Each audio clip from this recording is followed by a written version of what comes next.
السلام عليكم ورحمة الله وبركاته. يا إسلام الناس ساينس برنامجنا ነው ታስታውሱ እንደሆነ በባለፈው ሳምንት በተከታታይ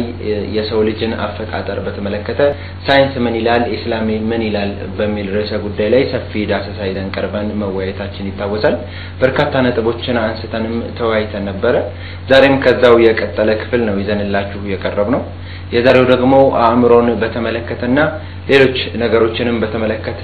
ዝርዝር መረጃ የምናስቃኝበት ይሆናል ማለት ነው። አብራችሁን ተቆዩ ዘንድ የአክብሮት ግብዣችን ነው። መልካም ቆይታ።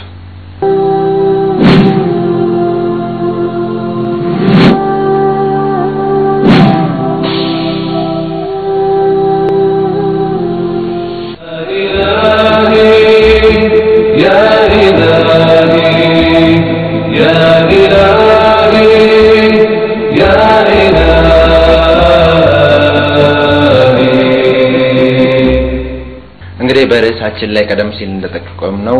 ከዚህ በፊት በተከታታይ የሰው ልጅን አፈጣጠር በተመለከተ ዝርዝር መረጃ አቅርበን ነበር።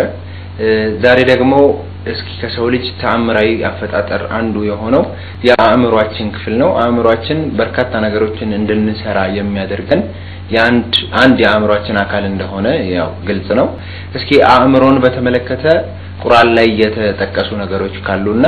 ሳይንስ ደግሞ በምን መልኩ እንደሚያብራራቸው እንመልከት። ቢስሚላሂር ረህማኒር ረሂም። ያው ባለፉት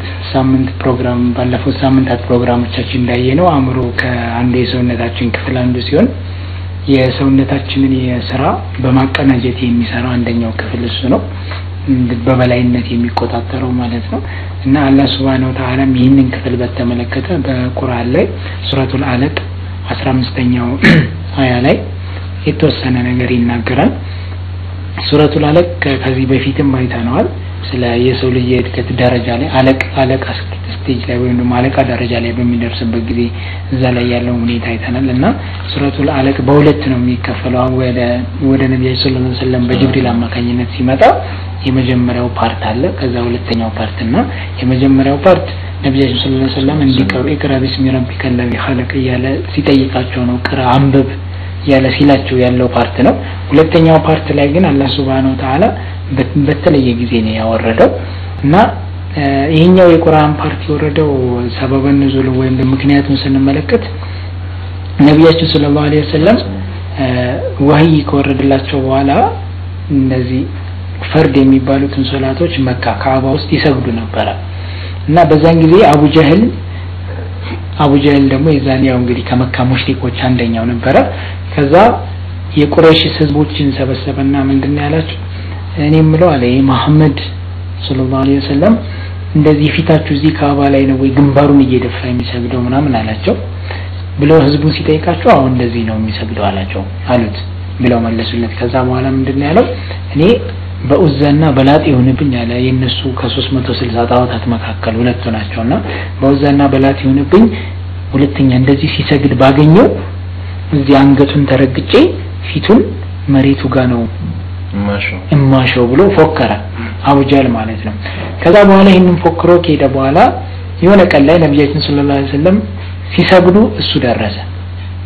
ሳቸው ልክ እንዳለው እንደፎከረው ማለት ነው። ግንባሩ ሲደፋ ባገኘው ነው ያለውና ነብያችን ሰለላሁ ዐለይሂ ወሰለም ሲሰግዱ ደረሰ። ከዛ በኋላ ሄደ ያለውን ሊፈጽም ማለት ነው። ያለውን ሊፈጽም ሄደ። ከዛ በኋላ ልክ ትንሽ መንገድ እንደተጓዘ በጣም ደንግጦ ፈርቶ እየተንቀጠቀጠ ተመለሰ። ከዛ ህዝቡ የሚመለከተው ስለነበር ምን ሆነ ነው ምናምን ብለው ጠየቁት። ምክንያቱም ሄዶ ነው የተመለሰው፣ ፈርቶ ተንቀጥቅጦ ነው የተመለሰው። ከዛ በኋላ ምንድነው ያለው? እኔ እሱን እንደዛ እንደፎከርኩት ላጠቃ ሲሄድ በእኔና በሱ መካከል እንደ በጣም ነበልባል የሆነ እሳት ይታየኝ ነበር። ከዛ ከነበልባሉ እሳት በተጨማሪ ደግሞ ክንፍ ይታየኝ ነበር፣ ወደ ላይ ወደ ታች የሚል ክንፍ እያየኝ ነበርና ያንን ፈርቼ ነው ወይ ተመለስኩት አለ። ከዛ ነብዩ ሰለላሁ ዐለይሂ ወሰለም ይሄንን ሲሰሙ ምንድነው ያሉት? ተጠግቶኝ ቢሆን ኖሮ ከዛ ከነበረበት ቦታ አልፎ ቢሆን ኖሮ እዛ የነበሩት መላእክቶች ወደ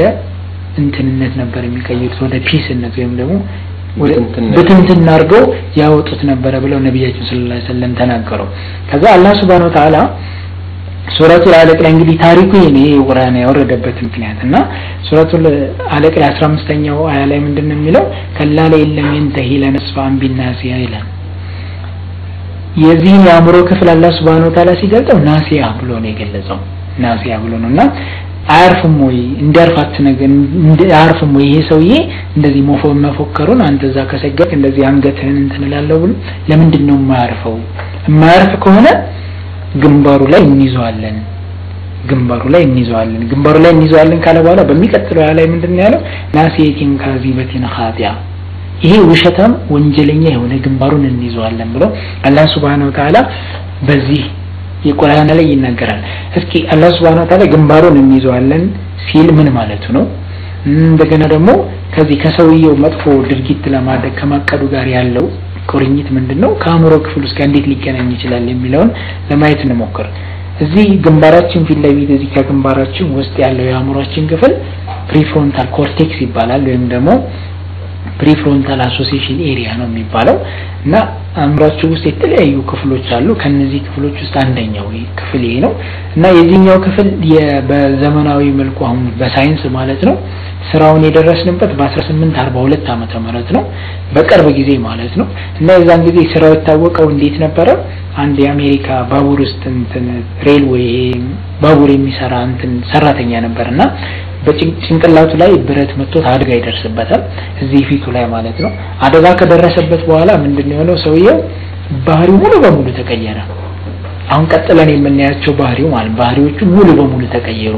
ከዛ በመነሳት ነው እዚህ አካባቢ ያለው የአእምሮ ክፍል ለዚህ ያገለግል ነበር ብለው ሳይንቲስቶች እንደገና ማጥናት የጀመሩት ማለት ነው አላህ Subhanahu Wa Ta'ala ግን ከ1400 ዓመት በፊት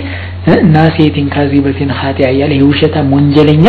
ናሲያ ግንባሩን እንይዘዋለን እያለ ሲናገር ነበርና እዚህ ጋር በመናይበት ጊዜ እንዳልኩ ፕሪፍሮንታል አሶሲዬሽን ኤሪያ ነው የሚባለው እና ምንድነው የሚባለው ይሄ ኤሪያ የሚሰራው ይሄ አእምሮአችን ክፍል የሚሰራው ስራ ኢት ኢዝ ሴንተር ኦፍ አግሬሽን ወይም ደግሞ ቁጡ እንድትሆን የሚያደርገው የአእምሮ ክፍል ይሄ የአእምሮ ክፍል ነው እንደዚህም ደግሞ አንድ ለሶሻል ሪስፖንስ ለማህበራዊ ግንኙነት መጥፎም ጥሩም እንድታስብ የሚያደርገው የአእምሮ ክፍል ይሄ ፕሪፍሮንታል አሶሲዬሽን ኤሪያ ነው ሌላኛው ፋንክሽኑ ደግሞ ምንድነው የሆነ እቅድ ታቅዳለህ እንደ ሰው ማለት ነው ታቀዳለህ ያንን እቅድ ለማሳካት የምትሄዳቸው እያንዳንዱን ስቴፖች በትክክል እንድትሄድና ጎልህ ወይም ደግሞ እቅድ ላይ እንድትደርስ የሚያደርግ የአእምሮ ክፍል ክፍል ነው ፕሪፍሮንታል ኮርቴክስ እዚህ ግንባራችን ውስጥ የሚገኘው ማለት ነው ቅድም አቡ ጀህልን እንዳየነው ሰዎችን ሰበሰበ አቀደ መሐመድ ሰለላሁ ዐለይሂ ወሰለም ባገኘው ግንባሩን እንደፋዋለውኝ አለ እቅድ ነው ያቀደው ግን ወደ ጎሉ ለማድረግ የተጠቀመበት የአእምሮ ክፍል ይሄን ነው ማለት ነው ወደ ኋላ ሂደህ ስታጠናው ማለት ነው ሌላው እሳቤ የምታወጣበት የአእምሮ ክፍልም ይሄ ነው እንደውም አንዳንዶቹ ምን ይላሉ ወርኪንግ ሜሞሪ ማለት ምንድነው ስትሰራ የምትጠቀምበት የአእምሮ ክፍል ለማሳሰብ የምትጠቀምበት ክፍል ያ ነው ብለው እንትን ይላሉ ይገምታሉ ይሄን የአእምሮ ክፍል ማለት ነው ስለዚህ በጠቅላላ ስታየው ፕላን ለማድረግ ወይም ደግሞ ለማቀድ ከውስጥ የሚመጣውን ተነሳሽነት እንደዚሁም ደግሞ አንድ ጎል ወይም እቅድ አስቀምጠህ ወደዛ እቅድ ለመድረስ የምታደርጋቸው ነገሮች ባህሪን መጥፎም ይሁን ጥሩ ባህሪ የሚወስነው ይሄ ፊት ላይ ያለው የአእምሮአችን ክፍል ነው ማለት ነው ለዚህ በጣም ብዙ ኤቪደንሶች ወይም ደግሞ መረጃዎች አሉት በፊት ያሁን ለዚህ አንደኛው መረጃ የሚሆነው ምንድነው ድሮ ለጭንቀት ምናምን እንደዚህ ለአእምሮ ህመሞች መድኃኒት ባልተሰራበት ዘመን ልክ ሰዎች ወደ እብደት ሲሄዱ ወይንም ደግሞ ሰዎች ከፍተኛ የሆነ ጭንቀት በሚያጋጥማቸው ጊዜ ይሄን የአእምሮአቸውን ክፍል ቆርጠው ያወጡት ነበር ፕሪፍሮንታል ሎቤክቶሚ ይባላል ቆርጠው ያወጡታል ቆርጠው ሲያወጡት እነዛ ሰዎች ከነበረባቸው ህመም ሙሉ በሙሉ አገግሙም ግን የተለያየ ጉዳት ይደርስባቸው ነበር አሁን ያልናቸውን ፕላን ማድረግ ማቀድ ማሰብ ከሶሻል ጋር ያለ ግንኙነት የሁሉ ግንኙነታቸው ይበላሽ ነበርና በዚህ የተነሳ አላህ Subhanahu Wa Ta'ala ግንባሩን ነው የሚይዘው ማለቱ ትክክል ነበር ምክንያቱም ግንባሩ ሲል ይሄ ግንባሩ ከላይ የምናየው ግንባር አይደለም ውስጥ ያለውን አእምሮው ማለት ነው አላህ Subhanahu Wa Ta'ala ለዛም ነው ካዚበቲን ኻጢያ ያለው ውሸታም ኃጢያተኛ ወይም ደግሞ ወንጀለኛ ግንባሩን እንይዘዋለን ብሎ ማለት ነው አንዳንድ ደግሞ የቅርብ ሪሰርቾች እንደሚያመለክቱት ምንድነው ከአእምሮአችን ክፍል ይላሉ ከአእምሮአችን ክፍል አደጋ ደርሶበት እንደዚህ በጣም ብዙ የሆኑ ምልክቶች የሚያሳይ የአእምሮአችን ክፍል እንደዚህ ፊተኛው ላይ እንዳለው ክፍል የለም ይሄ ነው በቃ አንዲት አደጋ ብትደርስበት ሰውየው ላይ የሚያመጣው ለውጥ እጅግ በጣም ብዙ ነው ስለዚህ አላህ Subhanahu Wa Ta'ala ለዛ ነው ያችን ይሄን ሁሉ ለውጥ የሚያመጣበትን አእምሮን ይዘዋለውኝ ካላረፈ ብሎ ያስተነቀቀው ማለት ነውና እንዲም የኤምአርአይ የሚባል አለ ይሄ አእምሮን የሚያሳይ እንትን ነው እንደ ኤክስሬይ አይነት ነው ማለት ነው እሱ እንደሚያሳየው ከአእምሮአችን ክፍል ውስጥ ካሉት ማለት ነው ለአደጋ በጣም ተጋላጭ የሆነው የአእምሮአችን ክፍል ይሄ ግንባራችን ስር ያለው ፕሪፍሮንታል ኮርቴክስ ነው ስለዚህ አላህ Subhanahu Wa Ta'ala ይዘዋለሁ ሲል አደጋ ደርስበታለሁ እዛ የአእምሮ ክፍል ላይ ማለት ነውና ይሄንን ይናገራል ማለት ነው ለዚህ ሌላ ማስረጃ የሚሆነው ፕሮፌሰር ኬዝ ኤልሙርና ሌሎችም እነ ዶክተር አብአዚንዳኒ ሆነው ሪሰርች ሰርተው ነበርና ሪሰርች ሲሰሩ ምንድነው ያደረጉት የሰውን አእምሮ ብቻ አልነበረም የብዙ አይነት እንስሳዎችን አእምሮ ነበር ያጠኑት የውሻ የአይጥ የዝንጀሮ የባቢ ሁሉ የወፍ እነዚህ ሁሉ ካጠኑ በኋላ መጨረሻ ላይ የደረሱበት ድምዳሜ ምንድነው እነዚህን የሰውን ብቻ ሳይሆን እነዚህን እንስሳት ኮንትሮል እና ጋይዳንስ የሚያስተካክለው ይሄ አእምሮአቸው ክፍል ነው ራሳቸው እንዲቆጣጠሩ አክሽናቸውን ወይም ደግሞ ድርጊታቸውን እንዲቆጣጠሩ እንዲሁም ደግሞ ወደ አንድ ነገር የሚመራቸው ይሄ አእምሮአቸው ክፍል ነው ከሌሎች እንስሳቶች ጋር ተነጻጽረው ደግሞ የሰው የፊተኛው የአእምሮ ክፍል ለየት ያለ ነው ስለዚህ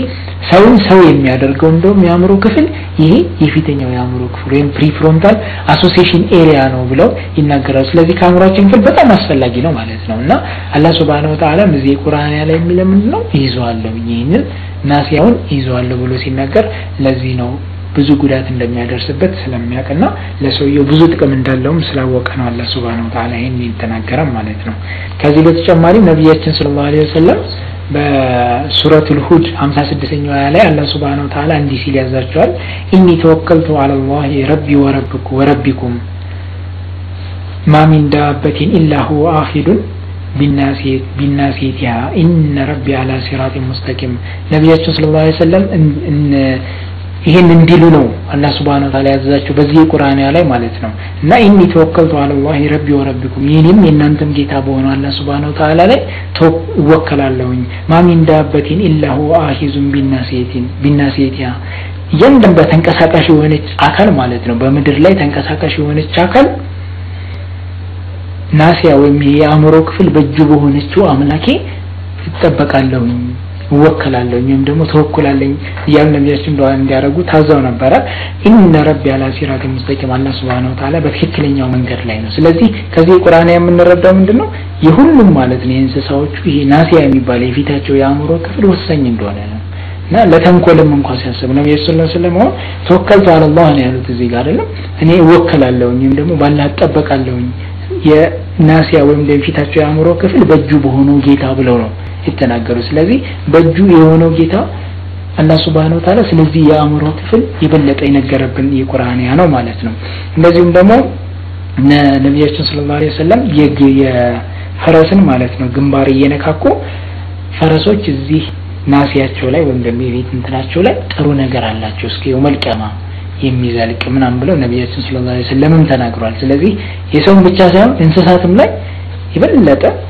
ባህሪያቸውን የሚወስን ጥሩም መጥፎ ነገር እንዲያደርጉ የሚያደርጋቸው ያካላቸው ክፍል የአእምሮአችን የፊተኛው የአእምሮ ክፍል ነውና አቡ ጀህልም የዛኔ ነብያችን ሰለላሁ ዐለይሂ ወሰለም ሊያጠቃ ጥሩ ነገር አይደለም ያሰበው አይደለም መጥፎ ነገር ያሰበበት ይሄ የአእምሮ ክፍል መሆኑን አላህ Subhanahu Wa Ta'ala ይነገራል ነው እንግዲህ ያው ከአእምሮ ክፍሉ ከዚህ የአእምሮን ክፍል ስራ በተጨማሪ በዛው እግረ መንገዳችንን ማንሳት የምንችለው የአእምሮ የተለያዩ ክፍሎች እንዳሉትና በተለያዩ የአእምሮ ክፍሎች የተለያዩ ስራዎች መሰራት እንደሚችሉም ከቁርአን በመነሳት ሳይንስ እዚህ ደረጃ ላይ መድረስ ይችላል የሚለው ነው ማለት ነው እስኪ ከዛው ውጪ ደግሞ ወደ አይንና ጆሮ እንመለስና አላህ Subhanahu Wa Ta'ala በጣም በርካታ ጊዜዎች በቁርአን ላይ የምትሰሙበትን ጆሮና የምታዩበትን አይን የሰጣችሁ እያለ እንደሚገልጽበት ሁኔታ አለ እስኪ መጀመሪያ በጆሮና በአይን መካከል ያለው ልዩነት ምንድነው ጆሮ ቀደሞ የተጠቀሰበትስ ምክንያት ምንድነውና ሌሎች ነጥቦችንም እናነሳለን ካፍታ ቆይታ በኋላ እንመለሳለን አብራችሁን ቆዩ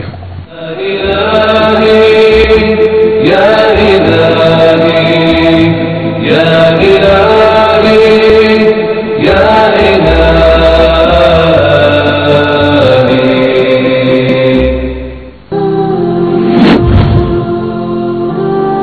ኢስላምና ሳይንስ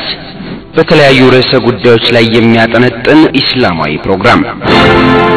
በቁርአን ውስጥ የተጠቀሱ ሳይንሳዊ ክስተቶች ጆሮአቸውን ሽፋን አረግንለት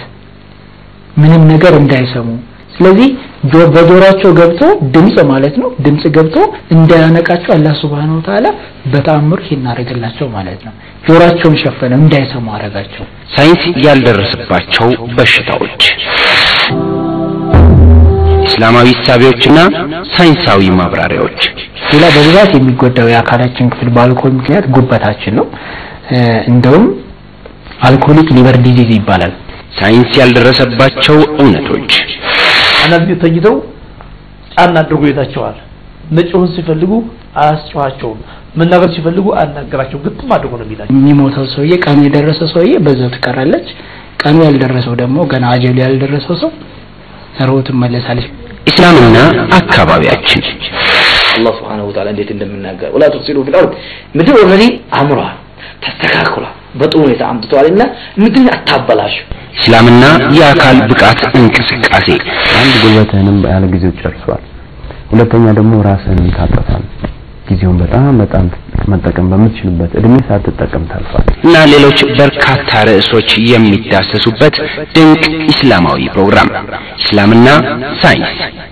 የተለያዩ ሳይንሳዊ ግኝቶችን እስላም እንዴት ያስተናግዳቸዋል እስላምና ሳይንስ ዘወትር ሰኞ ከቀኑ 8 ሰዓት ዘወትር ማክሰኞ ከቀኑ 5 ሰዓትና በሌሎች ቀናት የሚደገም ድንቅ ፕሮግራም እስላምና ሳይንስ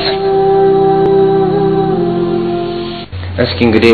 ቀጥታ ወደ ጥያቄው እንግባና በጆሮና በአይን መካከል ያለው ልዩነት ምንድነው ቁርአን ላይ የተጠቀሱበት ሁኔታ ምን ይመስላል የሚለውን እንመልከት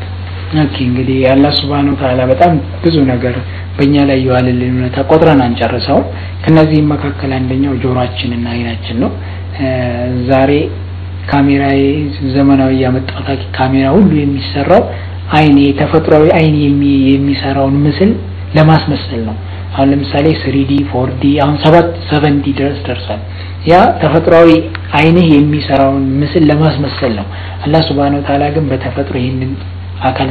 ስለሰጠን ምስጋና ይገባው እና አላህ Subhanahu Wa Ta'ala በተለያየ ቁርአን ላይ ሲገልጸው ምንድነው የሚለው መጀመሪያ የሚገልጸው መስሚያ ጆሮ ሰጥቷችሁ አንተ እንዳልከው መስሚያና ማየቻ ሰጠናችሁ ያለ ነው የሚገልጸው ወደ ስጦታ ለሰው ልጅ በመሰጠት ሲገልጸው መጀመሪያ ጆሮን ነው የሚያስቀድመው ይሄን ያለበት ምክንያት ከሳይንስ አሁን ከደረስንበት የእውቀት ደረጃ የኤምብሪዮሎጂ ያልነው ማለት ነው ለመጀመሪያ ጊዜ የሚሰራው የሰው ልጅ ሴንስ ጆሮ ነው እና በ24ኛው ሳምንት አካባቢ ይሄ ማለት ወደ ወር ስትቀይረው ወደ 6 ወር አካባቢ ማለት ነው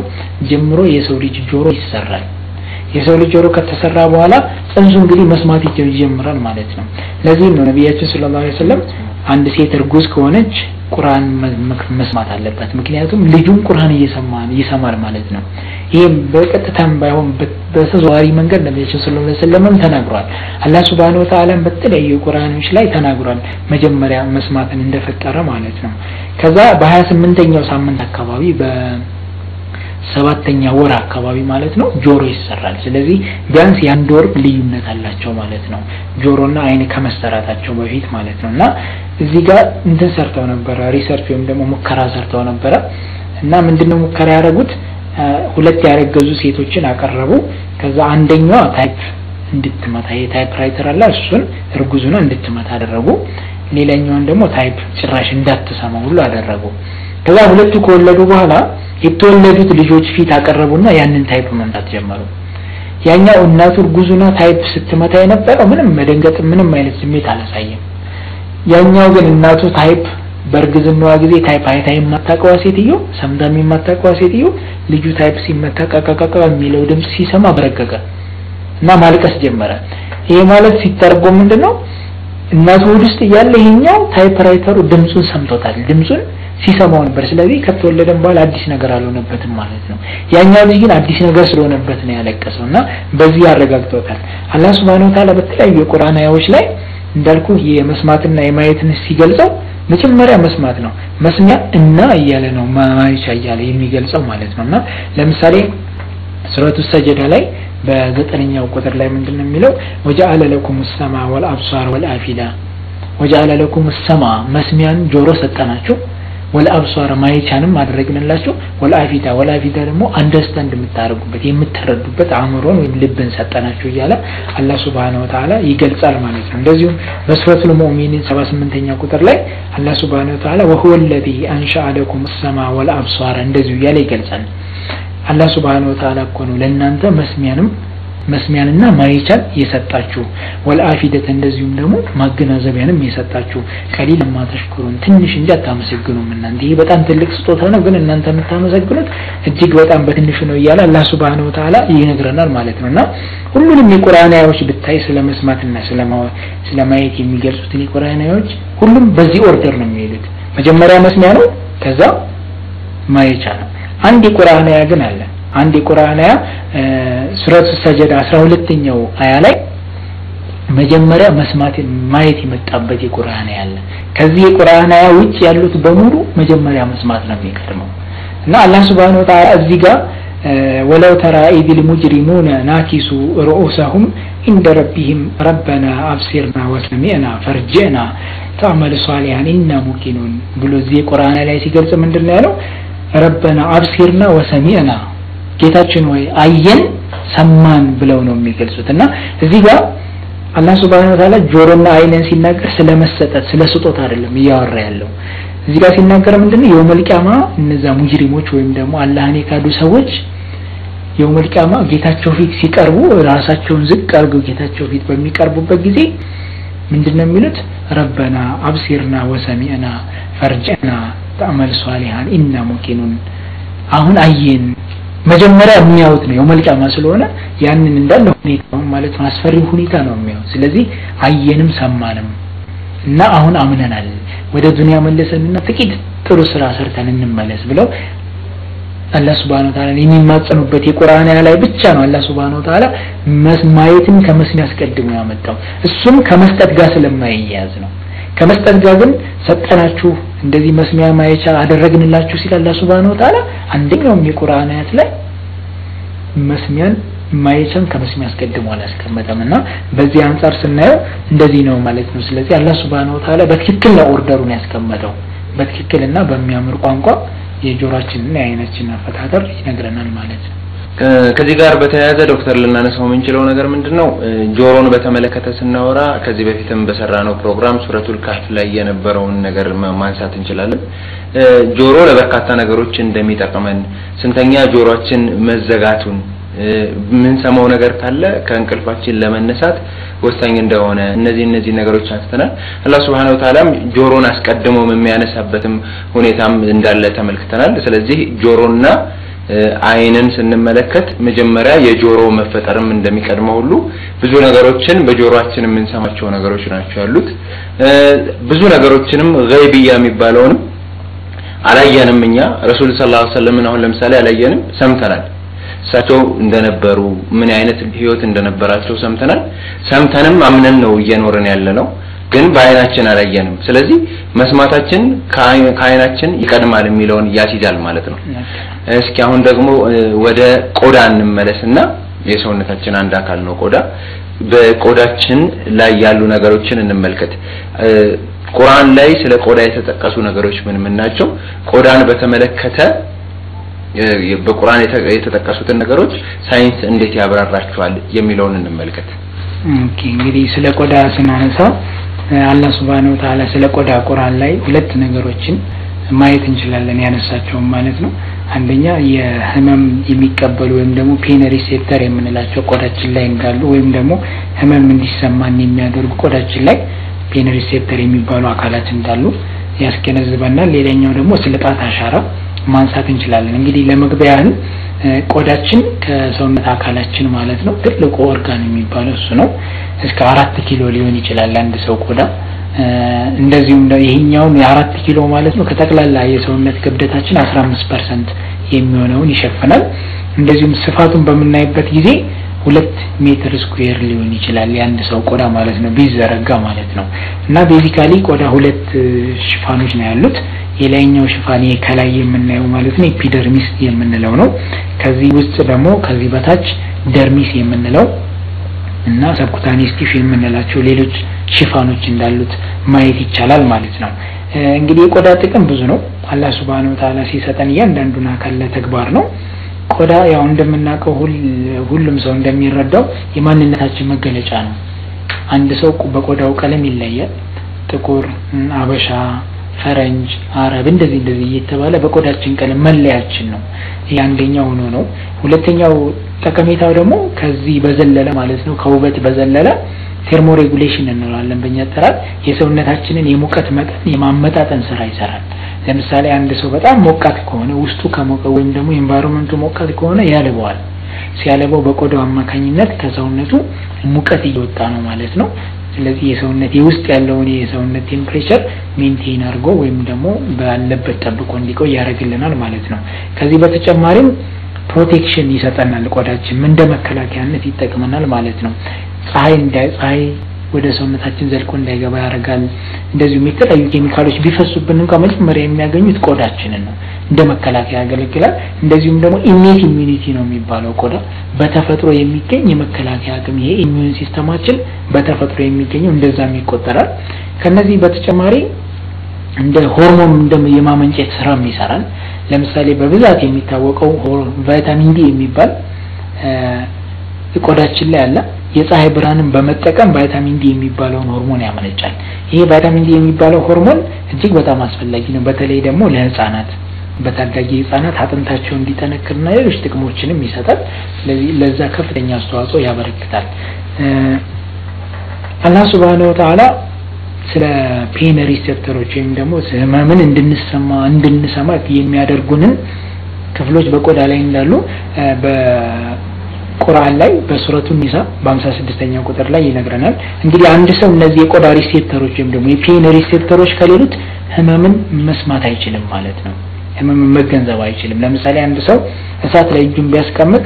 እጁ ያቃጥላል ያነሳል ያንን ህመም እንዲሰማ የሚያደርገው ቆዳ ላይ ያሉ የፔን ሪሴፕተሮች ናቸው እነዛ ሪሴፕተሮቹ ወይም ደግሞ ህመም የሚቀበሉ አካላት ምንድነው የሚያደርጉት መልእክቱን በነርቫችን አማካኝነት ወደ ስፓይናል ኮርድ ወይም ደግሞ የጀርባ ነርቫችን ማለት ነው ከዛም ወደ ጭንቅላታችን እንዲሄድ ያደርጋሉ ጭንቅላታችን ደግሞ መልእክቱን ተርጉሞ ማለት ነው ያ ነገር እሳት ነውና ጂናንሳ የሚል መልእክት ይልካል ማለት ነውና ይሄ የሚደረገው እጅግ በጣም አጭር በሆነ ሰከንድ ውስጥ ነው አሁን አንድ ሰው እሳት ላይ ቢያስቀምጥ የሚነሳበት ስፒድ አለ ፍጥነት አለ እና በዚህ ውስጥ ነው የነርቭ መልእክት የሚተላለፈውና አላህ Subhanahu Wa Ta'ala ለዛ ነው እዚህ ቆዳችንን የፔን ሪሴፕተር ይገለጻል ማለት ነውና ለምሳሌ ሰው እሳት ተቃጥሎ እኛ ሐኪም ቤት በመጣበት ጊዜ ሰውየው የተቃጠለው ቦታ ላይ ህመም ይሰማዋል አይሰማውም እያልን እንመረምራለን በትንሽ ነገር ወጋ ያረክ ማለት ነውና ሰውየው ህመም ከተሰማው በጣም ነው ደስ የሚለው ምክንያቱም ህመሙ ተሰማው ማለት ፔን ሪሴፕተሮቹ ወይም ደግሞ ላይኛ የቆዳ ክፍል ላይ ያሉት ፔን ሪሴፕተሮች አሉ ማለት ነው አልሞቱም ማለት ነው ስለዚህ ያ የተቃጠለው ቃጠሎ ከላይ ነው ማለት ነው ወደ ውስጥ አልገባም ማለት ነው ሰውየው ግን ቃጠሎ በጣም ወደ ውስጥ የገባ ከፍተኛ የሆነ ቃጠሎ ከሆነ ህመም አይሰማው ህመም አንተ ስትለካው ምናምን አይሰማው የዛኔ በጣም አሳዛኝ ይሆናል ማለት ነው እና አላህ Subhanahu Wa Ta'ala ሱረቱ ኒሳ ላይ እንዳልኩ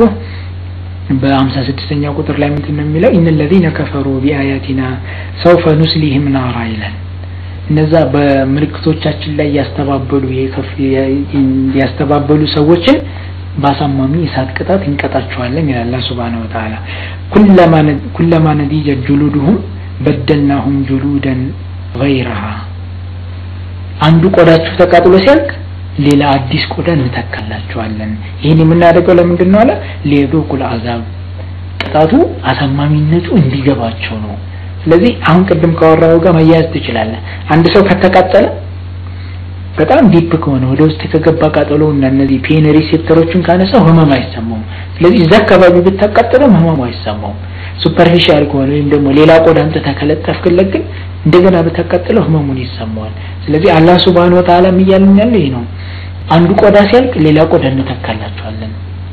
መልሰን እሳት ውስጥ እናስገባቸዋለን ያንን ህመሙን እንዲሰማቸው ማለት ነው እንዲሰማቸው እናረጋለን ኢነላህ ካነ አዚዘን ሐኪም አላህ Subhanahu Wa Ta'ala በሁሉም ነገር አዋቂና ብልጥ ነው ይላል አላህ Subhanahu Wa Ta'ala በዚህ የቁርአን አያ ላይ ይነግረናል ማለት ነውና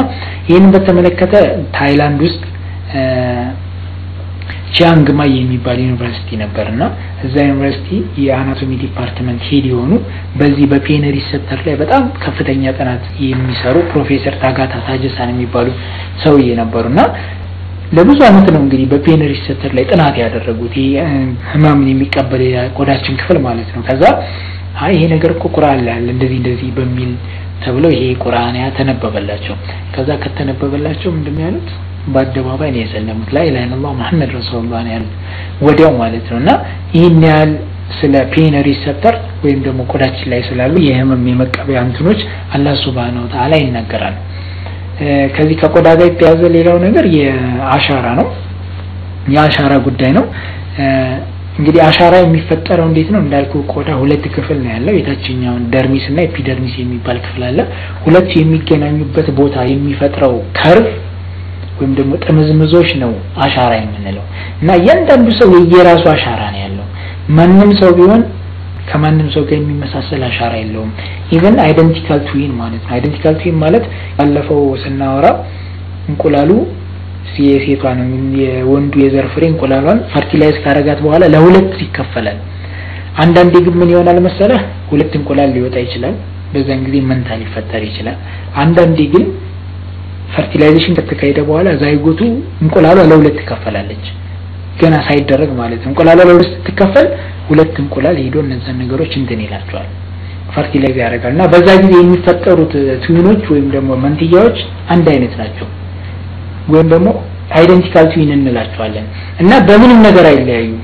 በቃ መልካቸው አንድ ነው ፍላጎታቸው አንድ ነው ባህሪያቸው አንድ ነው ኢቭን ሌላ ሀገር እንኳን ቢኖሩ አንደኛው ሲታመም አንደኛው የሚታመምበት ሁኔታ ነው ያለው እነዚህ አይደንቲካል ትዊን የሚለያዩበት አንድ ነገር ብቻ ነው አሻራቸው ብቻ ነው የሚለያዩ ስለዚህ አላህ Subhanahu Wa Ta'ala ይሄንን ስለ አሻራ የተናገረበት የቁርአን ያለ ይሄ እንግዲህ ስለ አሻራ አፈጣጠር ነውና በዘመናዊ መልኩ ስለ አሻራ ጥናት ሲደረግ የመጀመሪያ የተደረገው ጥናት ያደረገው የቼክ ሪፐብሊክ ፊዚዮሎጂስት ነው ጆሃንስ ፐርኪንስ ይባላልና በ1823 ዓመተ ምህረት ነው ከዛም በኋላ ለወንጀል እንደዚህ ሰዎችን ለመለየት የተጠቀመበት ደግሞ ፍራንሲስ ጋልተን ሰር ፍራንሲስ ጋልተን የሚባል እንግሊዛዊ ነው እንደዚሁም ሌላ እንግሊዛዊ ሰር ኤድዋርድ ሪቻርድ ሄነሪ የሚባል በ1901 ዓመተ ምህረት እንግሊዝ ውስጥ እንትን አቋቁሟል የአሻራ የሚቀመጥበት ባንክ ማለት ነው እንደዛ አቋቁሟልና ጥናቱን ወይ እድገቱን ስንመለከት የቅርብ ታሪክ ነው ያለው በ19ኛው ክፍለ ዘመን የታየ ነውና ከአራተኛው የፊንገርፕሪንት ወይም ደግሞ የአሻራ የሚሰራው እናታችን ሆድ ውስጥ ያለን በአራተኛው ወር ጀምሮ ነው የሚሰራው ከዛን ጊዜ ጀምሮ እንግዲህ ማንንም ሰው የየራሱ መገለጫ መታወቂያ ያለው ማለት ነው ስለዚህ የሳይንቲስቶች ምንድነው ወይ ወንጀል የሚመረምሩ ፖሊስ ምንድነው የሚያደርገው አሁን ስራ ስትቀጠርም አሻራን ትሰጣለህ የአሻራ ኮምፒውተር ውስጥ ይገባና ይቀመጣል በቃ የአሻራ ያንተ ነው የትም ሂደትም የሰው ልጅ ከአባታችን አደም ጀምሮ እስከ መጨረሻው የሰው ልጅ እስከሚፈጠርበት ጊዜ ድረስ ያለው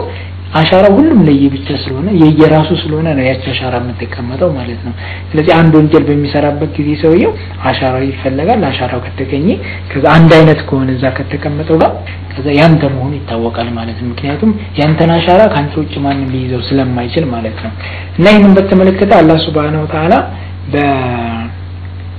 በሱረቱል ፉሲላት 22ኛው ቁጥር ላይ በቀጥታ ስለ አሻራ አይደለም የሚናገረው እዚህ ላይ ስለ ሌላ ነገር ነው የሚናገረውና ምን ይላል ወማ ኩንቱም ተስተቲሩና አየሻዱ ከኛ ከምስክርነት ለራሳችሁ ልትደብቁ ትፈልጋላችሁ እንዴ ትሞክራላችሁ እንዴ ያለ አላህ Subhanahu Wa Ta'ala ይጠይቀናል አየሻዱ አለይኩም በእናንተ ላይ እኮ ምስክሮች ይሆናሉ ሰማአኩም መስሚያችሁ ጆሮአችሁ ምስክር ይሆንባችኋል ወላ አብሷሩኩም ማየት አይናችሁ ምስክር ይሆንባችኋል ወላ ጁሉዱኩም ቆዳችሁም እንደዚሁ በእናንተ ላይ ምስክር ይሆንባችኋል ብሎ አላህ Subhanahu Wa Ta'ala ይናገራል ወላኪን ዞንንቱም አነ አላህ ላ ያዕለሙ ከቲራን ሚማ ተዓለሙን እናንተ ግን አላህ Subhanahu Wa Ta'ala ምንም የማያውቅ እየመሰላችሁ ብዙ ነገር ለመደበቅ ትሞክራላችሁ ግን አይኖቻችሁ ጆሮአችሁ ቆዳችሁ ይመሰክርባችኋል ይላል አላህ Subhanahu Wa Ta'ala ይናገራል በሌላም የቁርአን እንደዚሁ ሱረቱ ኑር ላይ يوم تشهد عليهم ألسنتهم በዛ በቀን የውመል ቂያማ በሚደርስበት ጊዜ ምላሳችሁ ወአይዲህም እጃችሁ ወአርጁሉሁም እግራችሁ ቢማ ካኑ ያዕመሉን በእናንተ ላይ ምስክር ይሰጡባችኋል ብሎ አላህ Subhanahu Wa Ta'ala በእነዚህ የሁለት የቁርአናዎች ላይ ይናገራል ከዚህ የምንወስደው ነገር ምንድነው አላህ እነዚህን የቁርአናዎች ሲናገር የምስክርነትንም አንስቷል ምስክር እና ቆዳችን እንደሚመሰክርብን አላህ Subhanahu Wa Ta'ala ይነግራናል እንኳን የመልካም አይደለም እዚህ በምድር ላይ ያለን ማለት ነው ፖሊስ እንኳን አንድ ሰው ወንጀለኛ ነው ብሎ ለማረጋገጥ እንደ ምስክር የሚጠቀምበት ምንድነው አሻራ ነው ስለዚህ አላህ Subhanahu Wa Ta'ala እንደ ምስክር በሚለው እዚህ ጋር አሻራን የቆዳችንን ይጠቅሳል ማለት ነው ከዛ አለፍ ስትል ደግሞ ስፔሲፊካሊ አሻራችንን የሚጠቅሰው በሱረቱል ኢስራ ላይ ነው እና ይሄኛው የቁርአን የወረደው ለምንድነው ለአንድ ሰው ነብያችን ከመጣና ሲመጣ የሞተ ሰው አጥንት ይዞ ነው የመጣው ከዛ ምን አላቸው ነብያችን ሰለላሁ ዐለይሂ ወሰለም እኔም ብለው አንተ መሐመድ አለ ይሄንን ሰለላሁ ዐለይሂ ወሰለም ይሄንን አሁን እኔ ሙቼ እንደዚህ የሞትኩ አጥንት ከሆንኩኝ በኋላ መልሼ ተፈጥሬ ሰው ትሆናለህ ነው የምትለኝ ብሎ ጠየቃቸው ነብያችን ሰለላሁ ዐለይሂ ወሰለም አላህ Subhanahu Wa Ta'ala በሱረቱል ኢስራ 49ኛው ቁጥር ላይ ምን አለ ወቃሉ አኢዛ ኩና ኢዛማ ወሩፋተን አይና ለመብዑሱና خلقን ጀዲዳ ይሉሃል አሉ እነዛ ሰዎች ብሎ ነገራቸው ለነብያችን ሰለላሁ ዐለይሂ ወሰለም ማለት ነው ከሞትም በኋላ አጥንት ከሆነ በኋላ በስባሽ ከሆነ በኋላ ተመልሰን እንዳዲስ ሆነን እንፈጠራለን እንዴ ብለው ይጠይቁዋል ለነብያችን ሰለላሁ ዐለይሂ ወሰለም ሲመልስ ማለት ነው አላህ Subhanahu Wa Ta'ala ከዛ በኋላ በሱረቱል ቂያማ ላይ ከ3ኛው እስከ 4ኛው ላይ ምን አለ አላህ Subhanahu Wa Ta'ala ያሰቡል ኢንሳኑ አን ለየጅማ ኢዛማ ሰው ያስባል እንዴ አጥንት ከሆነ በኋላ መልሶ አጥንቱን እንደማንሰበስበው አርጎ ያስባል እንዴ ሰው ብሎ አላህ Subhanahu Wa Ta'ala ይነገራል ከዛ በኋላ በላቃዲሪና አላ አንሰው የበናና አጥንቱን አይደለም እንኳን የተበጣጠሰውን አጥንት መሰብሰብ አይደለም ያንዳንዷን የጥፍሩን ጫፍ እንደነበረች አድርገን እንሰካካዋለን ብሎ አላህ Subhanahu Wa Ta'ala ለዚህ ለሰውዬ ጥያቄ ለነብያችን ሰለላሁ ዐለይሂ ወሰለም ይሄን መልስ እንዲሰጡት የሰጠበት የቁርአን አያ ነው እንግዲህ አላህ Subhanahu Wa Ta'ala እዚህ ጋር ሲጠቅስ ምንድነው በፊንገር ቲፕስ የጣቱን ጫፎች እንኳን እንደነበሩ አድርገን ነው የምንሰራው ብሎ አላህ Subhanahu Wa Ta'ala አሻራ ለእያንዳንዱ ሰው የየራሱ መሆኑን ይናገራል ማለት ነው በዚህ የቁርአን አያ ላይና ከዛሬ 1400 ዓመት በፊት ነብያችን ሰለላሁ ዐለይሂ ወሰለም ወህይ የወረደላቸው ካላህ Subhanahu Wa Ta'ala በዚህ የቁርአን አያ አማካኝነት ስለ አሻራ ነግረውናል ማለት ነው ግን ሳይንሱን ስንመለከተው አሁን የቅርብ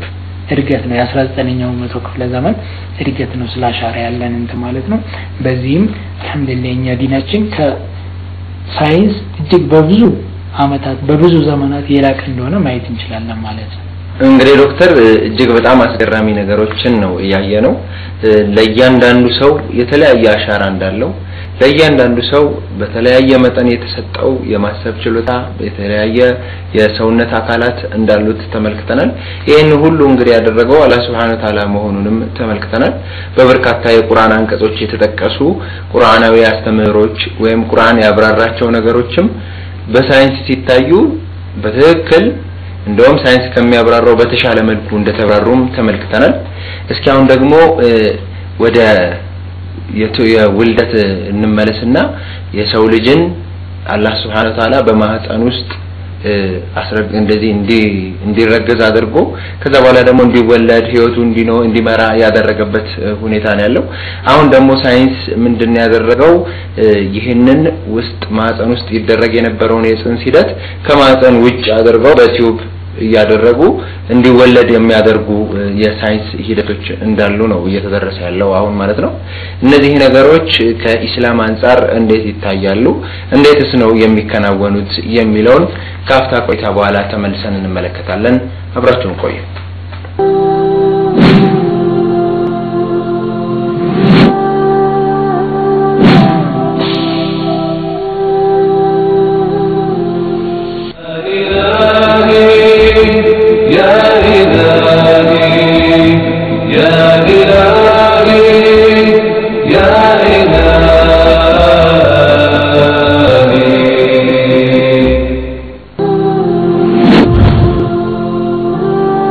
ኢስላምና ሳይንስ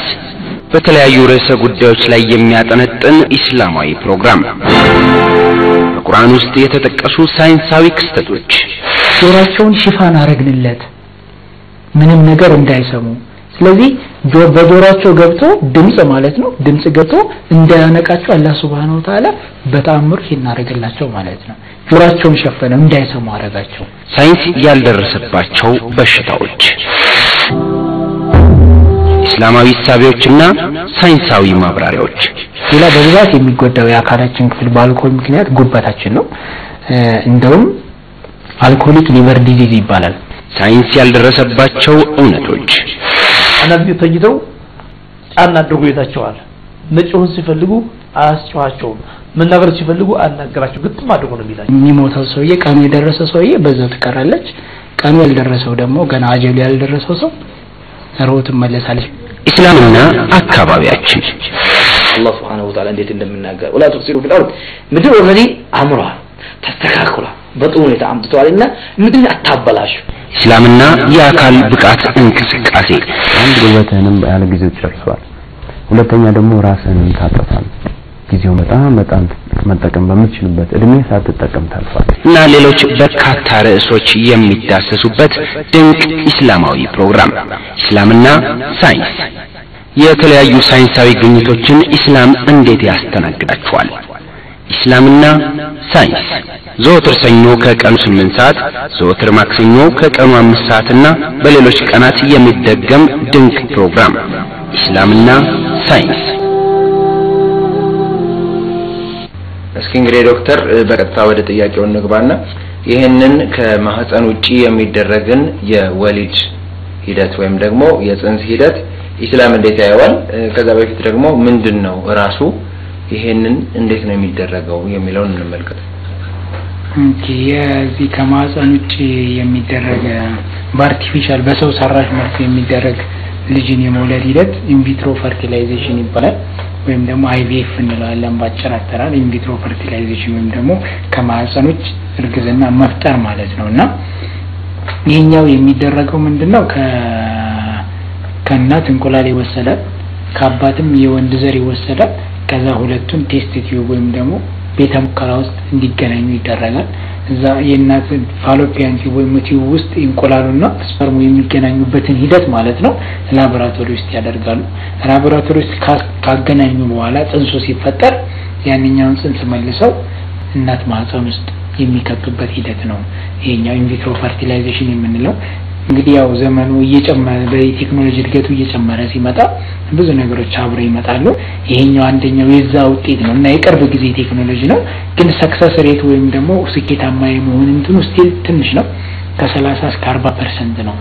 ቤስት ሴትአፕ እንኳን በሚባሉት አካባቢዎች ስኬታማነቱ ማለት ነው። እና ከእስልምና አንፃር ስናየው እንግዲህ እስልምና ሙሉ የሆነ ሃይማኖት ነው። በዛን ጊዜ ነብያችን ሰለላሁ ዐለይሂ ወሰለም ሲላኩ ከ1400 ዓመት በፊት ለነበረው ሁኔታ ብቻ አልነበረም እስልምና የመጣው። እስከው መልካም የሰው ልጅ መጨረሻ ድረስ ለሚሆኑ ነገሮች መፍትሄ እንዲሆን ተብሎ ነው እስልምና አላህ Subhanahu Wa Ta'ala እንድናውቅ ያደረገም ማለት ነውና ለዚህም የሚሰጠን መፍትሄ አለ። በነገራችን ላይ ሁለት ግሩፖች ናቸው ዑለማዎች በሁለት ተከፈሉ። እዚህ ጋር ኺላፍ አለ፣ ስምምነት የለም ብዙ እና በሁለት ግሩፕ ነው የተከፈሉት። የመጀመሪያው ግሩፕ ከማህፀን በላቦራቶሪ የሚደረገውን እንትን ሐራም ነው ብሎ ነው የሚደመድሙ። ሐራም ነው በቃ እሱን መጠቀም ሐራም ነው ብለው ይደመድማሉና ሁለቱም የየራሳቸው መረጃዎች አላቸው። እና ይሄኛው ሐራም ነው ብለው የሚደመድሙት ምንድነው የሚሉት መረጃቸው ሱረቱ ሹራ ላይ 49ኛው አያ ላይ ምን ይላል? አላህ Subhanahu Wa Ta'ala ሊላሂ ሙልኩ ሰማዋቲ ወልአርድ እንደ መረጃ የሚያቀርቡት ማለት ነው። ሊላሂ ሙልኩ ሰማዋቲ ወልአርድ አላህ Subhanahu Wa Ta'ala የመሬትም የሰማይም ባለቤት ባለስልጣን የሆነው ካለ በኋላ يخلق ما يشاء የፈለገውን ይፈጥራል የፈለገውን ደግሞ አይፈጥርም ይላል። يحب لمن يشاء إناثا ለፈለገው ሰው ሴት ልጅን ይሰጣል። ويحب لمن يشاء الذكور ለፈለገው ሰው ደግሞ ወንድ ልጅን ይሰጣል ብሎ አላህ Subhanahu Wa Ta'ala በዚህ የቁርአን ላይ ይናገራል። እንደዚሁም ደግሞ በሌላ የቁርአን ላይ በዛው ማለት ነው በዛው በሱረቱ ሹራ ላይ በ50ኛው አያ ላይ ምንድነው የሚለው? አው ይዘውጁሁም ዱክራነን ወኢናሰን ወንድም ሴትም ወንድም እና ሴት ብሎ ደግሞ ሁለቱ ቅድም አሁን ሴት ወይም ወንድ ብሎ ነበር አላህ Subhanahu Wa Ta'ala ይሰጣል ብሎ ነበር። እዚህኛ ቁርአን ላይ ደግሞ አው ይዘውጁሁም ዱክራነን ወኢናሰን ወንድና ሴት ሁለቱንም ይሰጣል አላህ Subhanahu Wa Ta'ala ለፈለገው ነው የሚለው። ወይጃሉ መየሻኡ አቂመን የፈለገውን ደግሞ ማን ያደርጋል የማይወልዱ ማን ያደርጋል። ኢነሁ አሊሙን ቀዲር ብሎ አላህ Subhanahu Wa Ta'ala በዚህ ቁርአን ላይ ይናገራል። ስለዚህ እነዚህ የመጀመሪያዎቹ ግሩፖች ይሄንን IVF ወይም ደግሞ በላቦራቶሪ የሚወለዱን ሐራም ነው የሚሉት እንደ መረጃ የሚያቀርቡት ይሄን ቁርአን ላይ ነው። ይሄን ቁርአን ላይ ነው ምንድነው የሚሉት? ልጅን ማግኘት የአላህ Subhanahu Wa Ta'ala ፍላጎት ነው በአላህ Subhanahu Wa Ta'ala ስጦታ የሚገኝ ነገር ነው ልጅ ማግኘት ልጅ አለማግኘትም እንደዚሁ ከአላህ Subhanahu Wa Ta'ala የሚመጣ ስጦታ ነው ልጅ ማግኘት በጣም ጥሩ ነገር እንደሆነ ሁሉ ልጅ ማጣቱ አንዳንዴ ጥሩ የሚሆንበት አጋጣሚ አለ ብለው ይከራከራሉ አንዳንዴ ለምሳሌ ምን ነው አንተን ሳልወልድ ቀርቼ ምን ነው አንቺን ሳልወልድ ቀርቼ የሚባሉ ሁኔታ አለ ልጆቻቸው በጣም አስቸጋሪ ሲሆን ለምሳሌ አንድ ልጅ ወልዶ ሌባ ቢሆንባቸው በልጁ በጣም ይማረራሉ ባልወለድኩ ምናምን ይላሉና እዛ ደረጃ ላይ ከመድረሳቸው በፊት አላህ Subhanahu Wa Ta'ala ያንን ስለሚያውቅ ልጅ ከለከላቸው ለዛ ሊሆን ይችላል ስለዚህ ልጅ ማግኘትም ማጣትም ከአላህ Subhanahu Wa Ta'ala የሚገኝ ነው ብለው ይከራከራሉ ሌላ የሚያነሱት ነጥብ ደግሞ ምንድነው አላህ Subhanahu Wa Ta'ala ትግስታችሁን ወይም ደግሞ ሶብራችሁን እንደ ነብዩ ዘካሪያ ቀደም እንዳወራ ነው ማለት ነው እንደዛ ሊፈትናችሁ ይሆናል ልጅ አልሰጠም ያላችሁ ስለዚህ ይሄን ሁሉ መተላለፍ ነው ሌላኛው ደግሞ የሚያቀርቡት ሪዝን ምንድነው ይሄ የላብራቶሪ የሚወለደው ልጅ ናቹራል አይደለም በናቹራል የምናቀው ወንድና ሴት ተገናኝቶ የሚወለደው ልጅ ነው ይሄኛው ግን ላብራቶሪ ውስጥ የወንድና የሴት እንቁላል ተገናኝቶ የሚወለድ ልጅ ስለሆነ ተፈጥሯዊ ሂደቱን አልጠበቀም እንደዚሁም ደግሞ ሌላው ነጥባቸው ምንድነው ለመካንነት ይሄኛው በላብራቶሪ መወለድ የመጀመሪያው እንትን አይደለም ምንድነው ትሪትመንት እሱ ብቻ አይደለም ያለው ለኢንፈርቲሊቲ ወይም ደግሞ ለመካንነት የተለያዩ መድኃኒቶች ወይም ደግሞ ህክምናዎች አሉ ስለዚህ ዘለን እዛ ሐራም ውስጥ የምንገባው ለምንድነው ብለው እነዚህ ነጥቦች ከደረደሩ በኋላ ማለት ነው እነዚህ መረጃዎች ካቀረቡ በኋላ IVF ወይም ደግሞ በላብራቶሪ ማስወረድ ሐራም ነው ብለው ይከራከራሉ ማለት ነው ሁለተኛው ግሩፕ ደግሞ ይሄኛው በላብራቶሪ ልጅ ማስረገዝና ማስወለድ ሐራም ሊሆን አይችልም ሐላል መሆን ይችላል ግን ሐላል የሚሆንበት የተለያዩ ክራይቴሪያዎች አሉ እነዚህን ክራይቴሪያዎች እናስቀምጥና ሙሉ በሙሉ ክራይቴሪያዎቹን ካሟላ ሐላል ይሆናል ሐራም መሆን አይችልም ብለው ይደመድማሉ እናዛ የሁለተኛው ግሩፕ የመጀመሪያ የሚከራከሩበት ነጥብ ምንድነው ኢንፈርቲሊቲ ኢዝ ኤ ዲዚዝ ኢንፈርቲሊቲ ወይም ደግሞ መካንነት አሁን በአሁኑ ጊዜ ያለው የሳይንስ ዕውቀት እንደ በሽታ ነው የሚታየው መካንነት አንዱ በሽታ ነው ነብያችን ሰለላሁ ዐለይሂ ወሰለም ደግሞ አቡ ዳውድ ላይ ባወሩት ሐዲስ ምን ብለዋል አላህ Subhanahu Wa Ta'ala እያንዳንዱን በሽታ ሲፈጥር ለዛ ለበሽታ አብሮ መድኃኒቱን ፈጥሯል እርጅና ሲቀር አንድ በሽታ እርጅና ሲቀር ለሁሉም በሽታ መድኃኒቱን ፈጥሯል ብለው ተናግረዋል ስለዚህ ማርገዝ አለመቻል ወይም ደግሞ መካንነት በሽታ ነው ነብያችን ሰለላሁ ዐለይሂ ወሰለም ደግሞ ለሁሉም በሽታ አላህ Subhanahu Wa Ta'ala መድኃኒት ፈጥሯል ከርጅና በቀር ብለዋል ስለዚህ ይሄን እንደ መድኃኒት ብንጠቀም ችግር የለውም ግን እነዚህን ክራይቴሪያዎች መጠቀም አለብን ብለው ያስቀምጣሉ ማለት ነው ሌላኛው ደግሞ ምንድነው የሚሉት የሚያስቀምጡት መረጃቸው ማለት ልጅ እኮ መፈለግ አላህ ሊፈተኒ ሊሆን ይችላል ግን ልጅ መፈለግ ደግሞ ሐራም ሊሆን አይችልም ምክንያቱም ልጆች በዱንያም ላይ ያለ በአኺራም ላይ ያለ ሊጠቅሙ ይችላል ነብያችን ሰለላሁ ዐለይሂ ወሰለም እንዳሉት የአንድ ሰው ሲሞት ስራው አይቋረጥም ጥሩ ልጅ አለው ጥሩ ኢልም ያስተማረ ሰው መስጂድ የሰራ ሰው ወይም ደግሞ ቂራት የሚቀራበት ቦታ የሰራ ሰው ስራው አይቋረጥበትም ሰውየው ቢሞት እንኳን ብለው ተናግረዋል ስለዚህ ለዱንያም ለአኺራም ስለሚጠቅሙ ልጅ መፈለግ ሐራም አይሆንም ብለው ሌላ ምክንያት ያቀርባሉ ሶስተኛ ደግሞ ምክንያት የሚያቀርቡት እነዚህ IVF ይፈቀዳል ብለው የሚያስቡት ግሩፖች ማለት ነው ስፐርም ወይም ደግሞ የወንዱን ዘርና የሴቱን ዘር መፍጠር አይደለም ይሄኛው ቴክኖሎጂ እንትን የሚለው መፍጠር ሳይሆን ኦሬዲ ስፐርሙን የፈጠረው አላህ Subhanahu Wa Ta'ala ነው እንቁላሉን የፈጠረው አላህ Subhanahu Wa Ta'ala ነው ግን ሁለቱ የሚገናኙበትን መንገድ ማመቻቸት ነው ስለዚህ ማመቻቸት ከመፍጠር ጋር ስለማይገናኝ ምንም አይነት ችግር የለውም ብለው በዚህ ላይ እንትን ይሰጣሉ ማለት ነው እና እነዚህ ነጥቦች አንስተው ይፈቀዳል ሲሉ ግን ክራይቴሪያ ያስቀምጣል ወደ 6 የሚደርሱ ክራይቴሪያዎች ያስቀምጣል 6ቱም ክራይቴሪያ መሟላት አለባቸው ነው የሚሉት አንደኛው ክራይቴሪያ ከተጓደለች አይሆንም ነው የሚሉት የመጀመሪያው ክራይቴሪያ ይሄንን በላብራቶሪ ማስወለድ ፍላጎቱ በትክክል መኖር አለበት ለምሳሌ አንድ ሰው መሃን ላትሆን ትችላለች ሴትየዋ ማለት ነው ግን ዘግይቶባት መውለድ ቢዘገይባት ይሄ መዘግየቱ ሊቀረፍ የሚችል ችግር ስለሆነ ቀጥታ ዘላ ወደዚህኛው ወደ ላብራቶሪ ወደ ማስወለድ መሄድ የለባትምና ሁሉንም አይነት እንትኖች መንገዶች ተጠቅማ ሁሉም መንገዶች ሳይሳኩ ሲቀሩና እንደ መጨረሻ አማራጭ እሱ ሲቀር ነው መጠቀም ያለባት ብለው ነው እንደ አንዱ ክራይቴሪያ የሚያስቀምጡት ማለት ነው ሁለተኛው ክራይቴሪያ ሴቷ ይሄኛውን ዘሯን ለመስጠት እንቁላሏን ለመስጠት በምትሄድበት ጊዜ አውራዋን መግለጥ የለባትም ለወንድ ማለት ነው ወንዱም ደግሞ ለሴት አውራውን መግለጥ የለበትም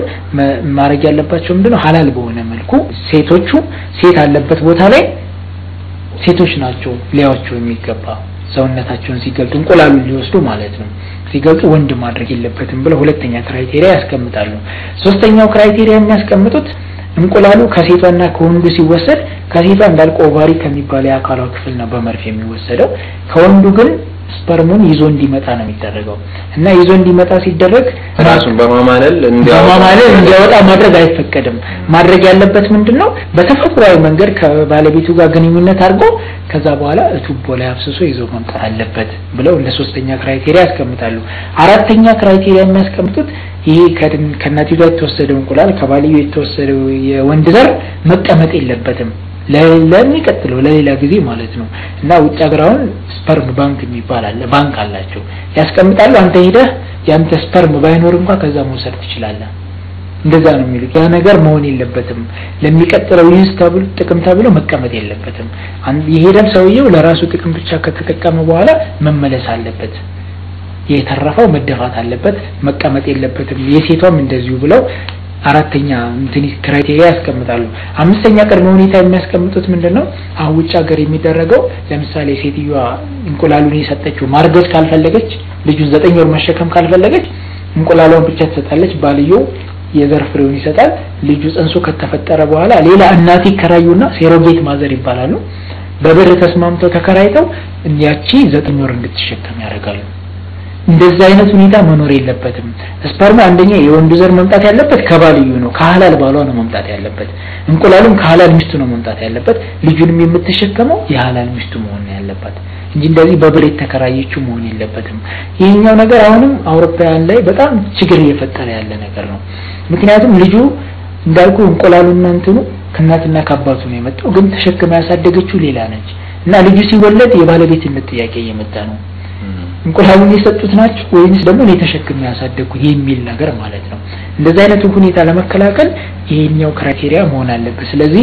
የሚከራይናት መሆን የለበትም እንቁላሉም የራሱ ሐላል ባሏ መሆን አለበት ብለው እንደ አምስተኛ ክራይቴሪያ ያስቀምጣሉ ስድስተኛ ክራይቴሪያ የሚያስቀምጡት ደግሞ ይሄን የሚሰራው ሐኪም የሚሰራው ባለሙያ ሙሉ በሙሉ ልታምነው ይገባል በዲኑም ይሁን በሙሉ ልታምነው ይገባል ምክንያቱም ያንተን ስፐርም ወስዶ ያንተን የወንድ ዘር ወይም የሴት ዘር ወስዶ ለሌላ ጥቅም ሊያውለው ይችላል ለምሳሌ እንተ ላብራቶሪ ውስጥ ነው ላታየው ይችላል ያንተን እንቁላል ወስዶ ግን የሌላ ሰው እንቁላል ሊያረግብ ይችላል ይሄ ነገር እንዳይደረግ ሙሉ በሙሉ 100% የምታምነው ሰው መሆን አለበት ብለው እንደዚህ በጣም ስትሪክት የሆነ ክራይቴሪያ ያስቀምጣሉ ስለዚህ ይሄ ነው ያለው ነገር ከማህፀን ውጭ ያለን እርግዝና የሚመለከተው የእስልምናችን ማለት ነው ስለዚህ እንግዲህ የበለጠ ደግሞ ማብራሪያ ዑለማዎች ቢሰጡበት የተሻለ ይሆናል እኔ ግን እስከዚህ ድረስ ነው እንትን ማለት የቻልኩት እንግዲህ ዶክተር እስከዛሬ በተከታታይ ባቀረብናቸው ፕሮግራሞች አላህ Subhanahu Wa Ta'ala በቁርአን የጠቀሳቸውን የቁርአን አንቀጾች በመመርኮዝ ሳይንስ የደረሰባቸውን እውነታዎች በመመርኮዝ ሁለቱን አንድ ላይ እያስተያየን የትኛው ነው ትክክል የትኛው ነው ደግሞ ምን ፕሮፋውንዱን የጣለው መጀመሪያ በመቀመጥ ለሳይንስ እድገት ምን ያህል ያበረከተው የሚለውን በደንብ አብራርተን ተመልክተናል ከጽንስ ሂደት ከመጀመሩ በፊትና ተጀምሮ ደግሞ 9 ወራት አሳልፎ ከዛ በኋላ ደግሞ ከ9 ወር በኋላ ተወልዶ ያለውን ሂደት ተመልክተናል ከዛውጭ ደግሞ በቲዩብ አማካይነት ውጪ ወጥቶ የወንዱንና የሴቷን እንቁላል አገናኝቶ ውስጥ ማስገባቱ ምን እንደሚልም ተመልክተናል በርካታ ነጥቦችን አንስተናል እስኪ ይሄንን አጠቃላይ በዚህ ጉዳይ ያነሳነውን ሁኔታ ፕሮግራም ለማጠቃለል ያህል እንደ መልእክት የምታስቀምጣቸው ነገሮች ካሉ እድሉን እንስጥና የዛሬውን ፕሮግራማችንን እናጠቃልል ኢስላምና ሳይንስ በተለያዩ ርዕሰ ጉዳዮች ላይ የሚያጠነጥን ኢስላማዊ ፕሮግራም በቁርአን ውስጥ የተጠቀሱ ሳይንሳዊ ክስተቶች ጆሮአቸውን ሽፋን አረግንለት ምንም ነገር እንዳይሰሙ ስለዚህ በጆሮአቸው ገብቶ ድምጽ ማለት ነው ድምጽ ገብቶ እንዳያነቃቸው አላህ Subhanahu Wa Ta'ala በተአምር ይናረጋላቸው ማለት ነው ጆሮአቸውን ሸፈነው እንዳይሰሙ አረጋቸው ሳይንስ ያልደረሰባቸው በሽታዎች እስላማዊ ሐሳቦችና ሳይንሳዊ ማብራሪያዎች ሌላ በብዛት የሚጎዳው የአካላችን ክፍል በአልኮል ምክንያት ጉበታችን ነው እንደውም አልኮሊክ ሊቨር ዲዚዝ ይባላል። ሳይንስ ያልደረሰባቸው እውነቶች አንዳንድ ተኝተው ጫና አድርጎ ይዛቸዋል። መጮህን ሲፈልጉ አያስጨዋቸውም። መናገር ሲፈልጉ አናገራቸው ግጥም አድርጎ ነው የሚላቸው። የሚሞተው ሰውዬ ቀኑ የደረሰ ሰውዬ በዛው ትቀራለች። ቀኑ ያልደረሰው ደግሞ ገና አጀሉ ያልደረሰው ሰው ሩህ ትመለሳለች። ኢስላምና አካባቢያችን አላህ Subhanahu Wa Ta'ala እንዴት እንደምናገር ወላ ተፍሲሉ في الارض ምድር ኦልሬዲ አምሯል ተስተካክሏል በጥሩ ሁኔታ አምጥቷልና ምድር አታበላሹ። ኢስላምና የአካል ብቃት እንቅስቃሴ አንድ ጉልበትህንም ያለ ጊዜው ጨርሷል። ሁለተኛ ደግሞ ራስህን ታጠፋል። ጊዜውን በጣም መጠቀም በምትችልበት እድሜ ሳትጠቀም ታልፋለህ። እና ሌሎች በርካታ ርዕሶች የሚዳሰሱበት ድንቅ ኢስላማዊ ፕሮግራም ኢስላምና ሳይንስ። የተለያዩ ሳይንሳዊ ግኝቶችን ኢስላም እንዴት ያስተናግዳቸዋል? ኢስላምና ሳይንስ ዘወትር ሰኞ ከቀኑ 8 ሰዓት፣ ዘወትር ማክሰኞ ከቀኑ 5 ሰዓትና በሌሎች ቀናት የሚደገም ድንቅ ፕሮግራም ኢስላምና ሳይንስ።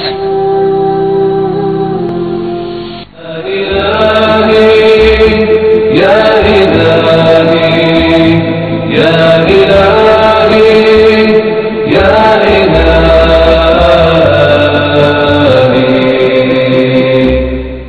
አመሰግናለሁ የሚደግ ስለተሰጠኝ። እንግዲህ ቁርአን በጣም የሚገርም መጽሐፍ ነውና አላህ Subhanahu Wa Ta'ala በዚህ በቁርአን ላይ ከ1000 የሚበልጡ የሳይንስ እውነታዎችን ወይም ደግሞ ኮስሚክ ቨርስ የሚባሉት ማለት ነው ይገኛሉና እኛም ትንሹን ነገር ነው አንስተን የተወያየ ነው። ግን በተለያየ ሙያ ደግሞ ያሉ ሰዎችም እንዲሁ በየሙያቸው ማለት ነው ቁርአንን ቢመረምሩትና ለህብረተሰቡ ቢያሳውቁት የበለጠ ጠቀሜታ አለው ብዬ አስባለሁ። እንደዚሁ አላህ Subhanahu Wa Ta'ala በሱረቱል መሐመድ ላይ በ4ኛው ላይ አፈላ የተደበሩን القرآن أم على قلوب أقفالها እያለ አላህ Subhanahu Wa Ta'ala ይጠይቀናል። ቁርአንን ገብታችሁ አትመረምሩትም እንዴ? መርምሩት እንጂ በደንብ ነው። ልባችሁ ተደፍኗል።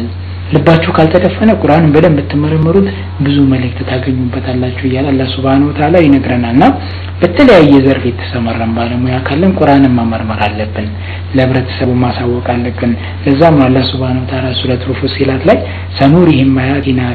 ፊል አፋቂ وفي أنفسهم حتى يتبين لهم أنه الحق أولم يكفي بربك أنه على كل شيء شهيد يلا الله سبحانه وتعالى ይናገረናል። እና ምንድነው እዚህ ቁርአን የሚለው ምልክቶቻችንን እናሳያችኋለን በዩኒቨርስ በአለማቱ ላይ ምልክቶቻችንን እናሳያችኋለን እንደዚሁም ደግሞ በራሳችሁ ላይ ምልክቶቻችሁን እናሳያችኋለን እስከመቼ ድረስ እውነታው ከውሸቱ እስከሚጋለጥ ድረስ እውነታው እስከሚገለጥላችሁ ድረስ እናሳያችኋለን። እና አላህ Subhanahu Wa Ta'ala ማየቱ ይሄን ነገር እውነታውን ማወቁ ለአላህ Subhanahu Wa Ta'ala በቂ አይደለም። እናንተ ምስክር ልትሆኑ ይገባል፣ በእናንተም ላይ አካሎቻችሁ ሊመሰክሩ ይገባል እያለ አላህ Subhanahu Wa Ta'ala ይናገረናል ማለት ነው። ስለዚህ ሁላችንም ወደ ቁርአንና ወደ ሐዲስ መመለስ አለብን። ምክንያቱም ቁርአንና ሐዲስ ውስጥ ብዙ የማናውቀው ነገር አለ፣ ብዙ ያልተረዳናቸው ነገሮች ለሳይንስ እጅግ በጣም ትልቅ አስተዋጽኦ ያበረከቱ ነገሮች አሉ። እነዛ መመርመር አለብን። እንግዲህ አላህ Subhanahu Wa Ta'ala የሰጠንን ዕውቀት ነው እኛም የምንለው። ብዙ ዕውቀት የለንም። አላህ Subhanahu Wa Ta'ala የሰጠንን ትንሿን ብቻ ነው ለዲናችን ለማበርከት የፈለግነው። ሱብሃነከ ላ ኢልመ ለና ኢላ ማ ዐለምተና ኢነከ አንተል አሊሙል ሐኪም። ሰላም አለይኩም ወራህመቱላሂ ወበረካቱ። እንግዲህ ተመልካቾቻችን ቁርአን ውስጥ የተጠቀሱ በርካታ ነጥቦችን አንስተን ሳይንስ ስለነሱ ምን ይላል በሚል ርዕሰ ጉዳይ ላይ ስንወያይ ቆይተን ነበረ። በርካታ ነጥቦችን አንስተናል። ነገር ግን ዶክተር እንደጠቀሰው